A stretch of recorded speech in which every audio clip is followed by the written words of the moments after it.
Det är ju väldigt viktigt och bra att känna till att man som företagare måste ombesörja sin pension på ett helt annat sätt än när man är företagare. Så glöm inte bort det.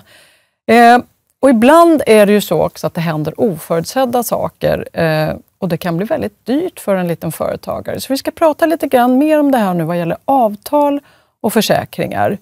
Och då vill jag naturligtvis fråga dig, Helene från Arbetsförmedlingen, som kan det här. Kan jag skydda mig från såna här oförutsedda händelser? Ja, det går att göra. Och det är ju där som försäkringarna kommer in i bilden. Vi myndigheter får inte hänvisa till någon speciell försäkringsgivare, utan vi kan ge allmänna tips och råd. Men du, är det någon försäkring som jag verkligen måste ha? Ja, det beror lite grann på vilken bransch och vad du gör i ditt företag. Säg att du ska frakta varor och du vill att de ska komma fram på ett säkert sätt till varulagret. Du vill ju definitivt inte att det brinner ner, så du kanske behöver ha försäkring mot brand eller stöld. Och i dagens samhälle så har vi ju väldigt mycket IT-säkerhet.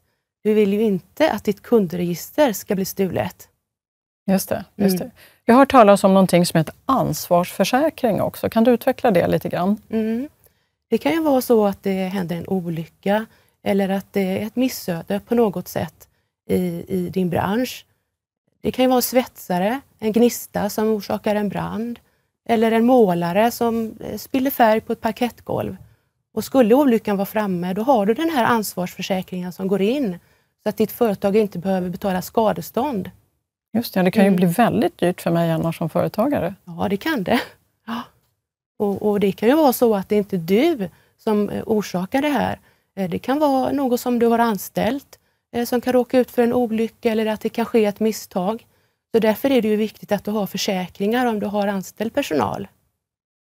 Just det. Jag har hört talas också om någonting som heter kollektivavtal där det finns försäkringar. Vem är det som har kollektivavtalen och hur hittar jag information om dem? Ja, det är du som arbetsgivare som har avtal med en facklig organisation. Och även där beror det lite grann på vilken bransch du är verksam i. Om du har arbetare eller om du har tjänstemän. Och då behöver du teckna de försäkringarna som ingår i kollektivavtalet.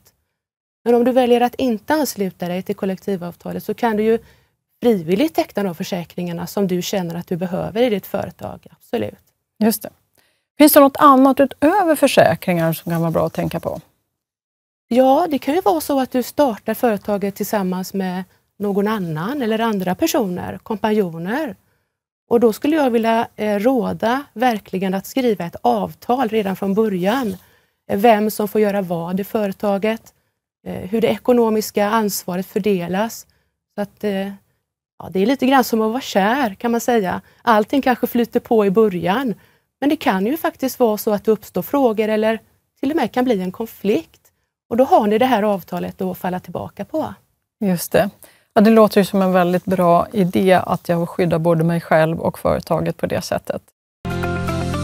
Verksam.se till företag från myndigheter.